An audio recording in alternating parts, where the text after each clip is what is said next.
with you guys. I'm a huge fan of this idea that somehow cultural capital flourishes when economics kind of opens up a space for people to create. And if you look at what happened with Detroit, for example, a city that just declared bankruptcy, there's some pretty cool stuff happening there. So hopefully New York, if you remember in the late 70s when the city was on the verge of bankruptcy, there's a similar thing. Culture thrives when there's adversity.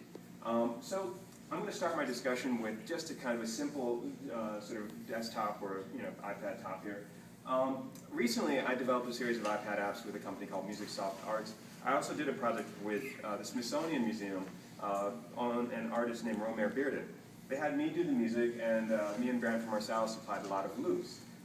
This was remixing his paintings, which was a really fun project because I was artist in residence at the Metropolitan Museum in New York. And I wanted to figure out how do we get people to start thinking about sampling, design, and above all interfaces that take some of the more traditional tools of creativity and enable people to come up with different ways of presenting the work.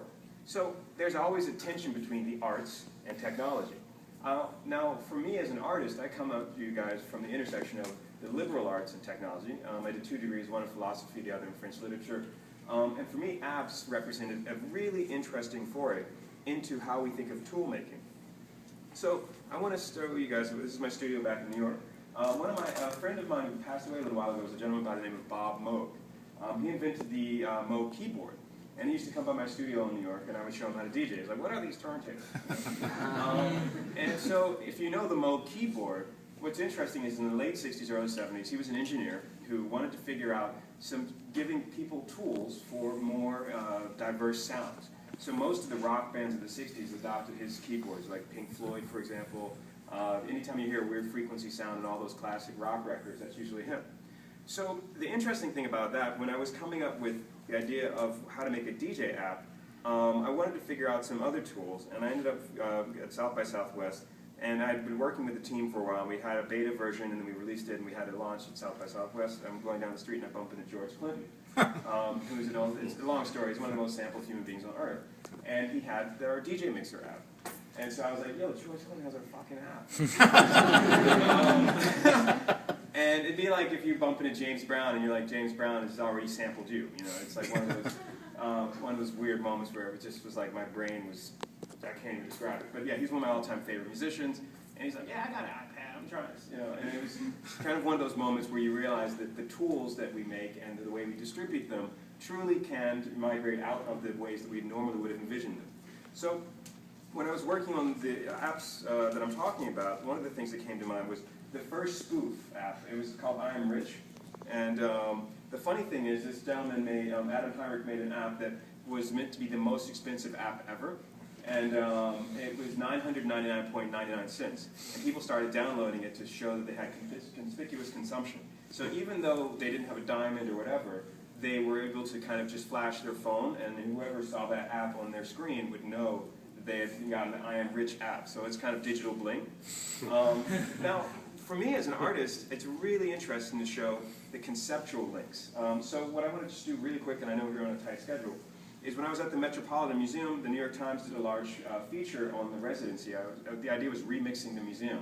So we had a 2-page full feature about what happens if you start sampling an older tool set. For me, a museum is just a place to move through. And there's the statistics that are very interesting to tie this to apps, but also the idea of movement and duration, and of course the screen. The iPad has only been out since about April 10, 2010, and in that time, we've had over 100 billion downloads of apps.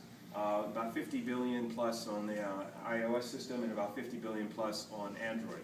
So what I wanted to do was do a dual kind of approach, and I ended up working with not only the folks from Guide One. By the way, we won an award for the Smithsonian project, and actually that was here in Baltimore. The app I developed with them, let's see, won the Gold Award for mobile occasions. You can just see Romare Bearden app there, Odyssey remixes. And so the fun part about this is I'm here representing the arts. I'm not a technician. I work with technicians to envision how tools can be transferred. So the Moog app, for example, the DJ Mixer app, all of these are kind of conversations that develop into tool-making use. So with that said and done, I know that we're on a tight schedule, so I just wanted to kind of be the voice of the arts here for a second and say that we need more of a robust dialogue between artists and designers.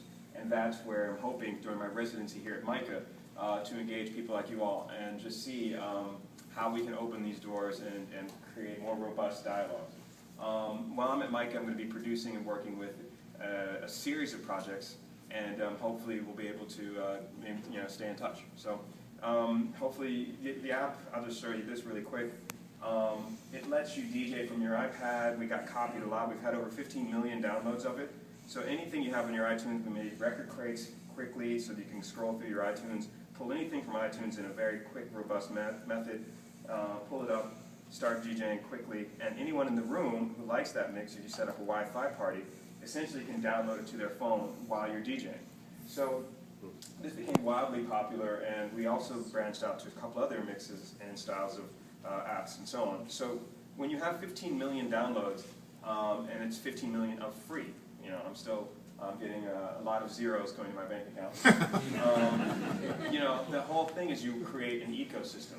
And so that's where we've been trying to leverage and figure out within app purchases and other things, there's stuff like sound effects, things like that. We've been able to make it pay for itself and build more momentum. We got copied immediately. As soon as that we had a successful model, every other larger company that could devote resources to that just copied us almost like if you just type in we have the generic version of my app is DJ Mixer. The customized, more blinged out one is DJ Spooky. And then all of a sudden now there's DJ Max or Mix or whatever. But we were one of the first ones to get out in 2010. So there's the other ones, some of my favorites. I would be happy to talk to you guys later. But time, and hopefully I haven't gone over too much. So thanks, you guys.